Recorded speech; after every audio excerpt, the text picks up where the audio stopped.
এখন আমি শুরু করব ডিসি জেনারেটর মেশিনের এই টপিকটা, বা ডিসি মেশিন বলা যায়। ডিসি মেশিন যেটা থেকে আমি মেকানিক্যাল পাওয়ার দিব এবং ইলেকট্রিক্যাল পাওয়ার আউটপুট পাবো ডিসি মেশিন যেটাতে, সেটাই হলো ডিসি জেনারেটর। এরপরে দেখব ডিসি মোটর, যেখানে আমি ইলেকট্রিক্যাল পাওয়ার সাপ্লাই দিব এবং ওখান থেকে আউটপুট পাবো মেকানিক্যাল পাওয়ার, সেটা আমি পরে দেখব। তো এইটা হলো ডিসি মেশিন। অ্যাকচুয়ালি ডিসি মেশিনটা একই জিনিস, আমি ওখানে পাওয়ার নিব না কি দিব তার উপর ডিপেন্ড করে এটা ডিসি জেনারেটর হবে অথবা মোটর হবে। তো আমি প্রথমে জেনারেটরটা দেখতেছি। তার মানে এখানে আমি মেকানিক্যাল পাওয়ার দিব। মেকানিক্যাল পাওয়ার কিভাবে দিব? এইখানে আছে রোটর, এইটা হলো রোটর, এই যে এইটা হলো রোটর, আর রোটরের শ্যাফট হলো এইটা। তো এইটা আমি ঘোরাবো কোনো বাইরের প্রাইম মুভার দিয়ে কানেক্ট করে, ওইটাকে আমি এইভাবে ঘোরাবো। তাহলে কি হলো, এখানে আমি মেকানিক্যাল পাওয়ার ইনপুট দিলাম এবং এখান থেকে আমি আউটপুট পাবো ইলেকট্রিক্যাল পাওয়ার, ডিসি কারেন্ট, মানে ডিরেক্ট কারেন্ট পাবো এখান থেকে আউটপুট। তো এখন প্রথমে আমি দেখি এখানে মেইন কি কি কম্পোনেন্ট আছে। তো মেইন যদি কম্পোনেন্ট দেখি, প্রথমে দুইটা, একটা হলো রোটর, যেটা বললাম রোটর, আরেকটা হলো স্ট্যাটর। তো রোটর তো এইটা বললাম যেটা ঘুরে, আর স্ট্যাটর হলো এই যে বাইরের এইটা, এই পুরো অংশটা, এর সাথে যে এটা এটা এটা এই সব কিছু মিলে এটা হলো স্ট্যাটর, যেটা স্টার্টিং থাকে আর কি। তো স্ট্যাটরে থাকে ফিল্ড বা ম্যাগনেটিক ফিল্ড, যেটা ক্রিয়েট করে, এটা নর্থ পোল, এটা সাউথ পোল, এই পোলগুলা ফিল্ডগুলা ক্রিয়েট করে বা ম্যাগনেটিক ফিল্ড ক্রিয়েট করে এই স্ট্যাটরের এই জিনিসগুলো। এটা হলো ফিল্ড কয়েল, এখানে কয়েল পেঁচানো থাকে, হয় ইলেকট্রোম্যাগনেট হবে অথবা পার্মানেন্ট ম্যাগনেট হবে। পার্মানেন্ট ম্যাগনেট অ্যাকচুয়ালি খুবই ছোট ছোট ডিসি মেশিন, যেগুলো মোটর হিসেবে বা জেনারেটর হিসেবেও ইউজ করা যায়, বাট খুবই ছোট, এগুলো খেলনা টাইপের। এই টাইপের মেশিনে পার্মানেন্ট ম্যাগনেট থাকে, আর যখনই মেশিনটা বড় হয়ে যায় তখনই ইলেকট্রোম্যাগনেট করা হয়, মানে এখানে কয়েল দিয়ে ম্যাগনেট ক্রিয়েট করা হয়। আর এইটার এই যে এইটা হলো কোর, কয়েল যেটার উপর পেঁচানো থাকে এটা হলো কোর, আর কোরের এই জায়গাটাকে বলা হয় পোল শু। আমি যেহেতু ম্যাথ করব, আমি জাস্ট বেসিক একটু বলে দিব এবং ম্যাথ করার জন্য যে ফর্মুলাগুলো দরকার হবে সেইগুলা বলবো। এখানে আমি কিন্তু ডিটেলস থিওরি পড়াচ্ছি না। তো এখানে হলো, তারপর এটা হলো ফিল্ডটা ক্রিয়েট করলো, আর দেন এটা তো রোটর আগেই বললাম। রোটরের মধ্যে কি থাকবে? কন্ডাক্টর থাকবে, যেই কন্ডাক্টরগুলোতে ভোল্টেজ জেনারেট হবে।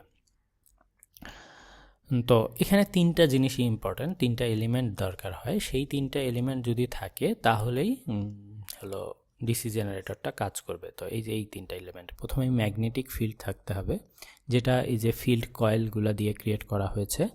তো এটা হলো, দেন কন্ডাক্টর থাকতে হবে, রোটরের মধ্যে কন্ডাক্টর আছে। এই দুইটা থাকলেও কিন্তু ডিসি জেনারেটর কাজ করবে না। আরেকটা জিনিস লাগবে, motion of conductor with respect to magnetic field. যে ম্যাগনেটিক ফিল্ডটা তো এখানে স্থির, মানে ফিক্সড একটা ম্যাগনেটিক ফিল্ড এখানে পাচ্ছি আমি, কন্ডাক্টর আছে এখানে, এদের মধ্যে একটা মোশন থাকতে হবে বা রিলেটিভ মোশন থাকতে হবে। তো এইটাই রিলেটিভ মোশনটাই দেওয়া হয় বাইরের প্রাইম মুভার দিয়ে, এবং যখন এই রিলেটিভ মোশন পাবে তখন এখানে আমার কন্ডাক্টরে ভোল্টেজ জেনারেট হবে বা ইনডিউস হবে, এবং যখন আমি ওই ভোল্টেজটা বাইরের সার্কিটের সাথে কানেক্ট করে দিব তখন আমি ওখানে কারেন্ট ফ্লো পাবো। এইভাবে ডিসি জেনারেটরটা কাজ করে। তো এখন আমি মেনলি দেখব ডিসি জেনারেটরের বিভিন্ন টাইপ। কিসের উপর এই টাইপটা ভাগ করা হয়? মেনলি এই টাইপটা ভাগ করা হয়, এই যে ফিল্ড যে আছে, ফিল্ডে তো পাওয়ার দিতে হবে, যেহেতু পার্মানেন্ট ম্যাগনেট না, এগুলো তো ইলেকট্রোম্যাগনেট। তো এখানে পাওয়ার দিয়ে ফিল্ডটা ক্রিয়েট করতে হবে। তো এই ফিল্ডটা কীভাবে আমি পাওয়ার দিব সেইটার উপর ডিপেন্ড করে দুইভাবে ভাগ করা যায়। একটা হলো সেপারেটলি এক্সাইটেড, আরেকটা হলো সেলফ এক্সাইটেড। সেপারেটলি এক্সাইটেড কি, বাইরে থেকে আমি আলাদা একটা পাওয়ার দিচ্ছি, দেন এটা ম্যাগনেটিক ফিল্ড ক্রিয়েট হচ্ছে।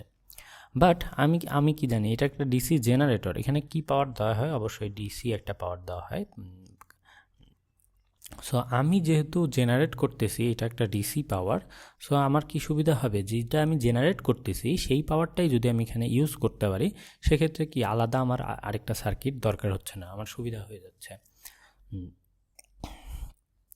তো এইটাই করা হয় সেলফ এক্সাইটেডের ক্ষেত্রে, মেনলি এইটাই বেশি ইউজ হয়, সেলফ এক্সাইটেড ডিসি জেনারেটর। তো এইটাকে আবার বিভিন্ন ভাগে ভাগ করা যায়।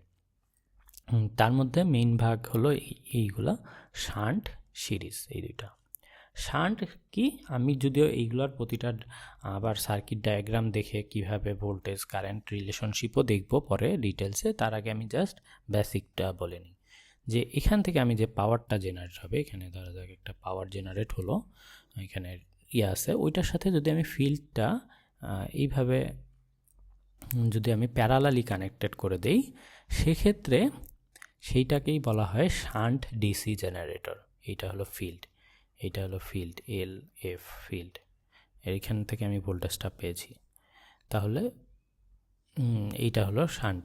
আর যদি আমি যে ভোল্টেজটা এখানে জেনারেট হলো, এইটার সাথে যদি সিরিজে যদি এই ফিল্ডটা কানেক্টেড থাকে, তাহলে সেটা হলো সিরিজ ডিসি জেনারেটর।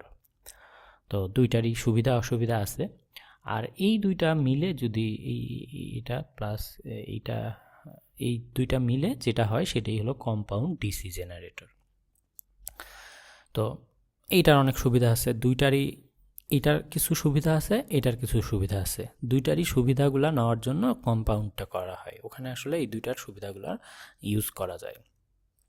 দুইটারই আবার অসুবিধাও আছে, বাট কম্পাউন্ডে আসলে সুবিধাই বেশি হয় আর কি। এমনভাবে যে ডিজাইন করা হয় যাতে দুইটার যে অ্যাডভান্টেজগুলো আছে সেই অ্যাডভান্টেজগুলো নিয়ে কম্পাউন্ড করা যায়। আবার কম্পাউন্ড আবার দুই ভাগে ভাগ করা যায়, একটা হলো লং শান্ট আর একটা হলো শর্ট শান্ট। এই যে এইখানে আমি প্রথমে ধরা যাক এটা হলো সিরিজ কানেক্ট করছি, দেন যদি আমি শান্টটা কানেক্ট করি, তাহলে শান্টটা কি দূরে গেল, সেটাকেই বলে লং শান্ট। আর যদি আমি সিরিজটাই আগে দেই, এখানে যদি শান্টটা কানেক্ট করে দেই কয়েলটা, মানে ফিল্ড কয়েলটা, তাহলে সেটা হলো শর্ট শান্ট। এই দুইটা আর কি। তো ডিসি জেনারেটরের বেসিক আলোচনায় এতটুকুই। এরপরে আমি দেখব হলো এই প্রতিটা টাইপের যে সার্কিট ডায়াগ্রাম, সেখানে voltage current, terminal voltage, generated voltage, এই রিলেশনশিপগুলো ডিটেলসে দেখব। মেনলি এই কয়টাই দেখতে হবে, এটাও দেখব, বাট এবং এখান থেকেই বেশি ম্যাথ আসে। তারপরে হলো জেনারেটেড ভোল্টেজ, যে ওটার একটা ইকুয়েশন ডেরাইভ করা দরকার হবে, ওই ইকুয়েশনটা দিয়ে এবং এদের যে সার্কিট ডায়াগ্রামগুলো আছে সেই সার্কিট ডায়াগ্রাম এবং ওই ইকুয়েশন থেকেই মেইনলি ডিসি জেনারেটর থেকে যে ম্যাথগুলো আসে সেগুলো সলভ করা যায়।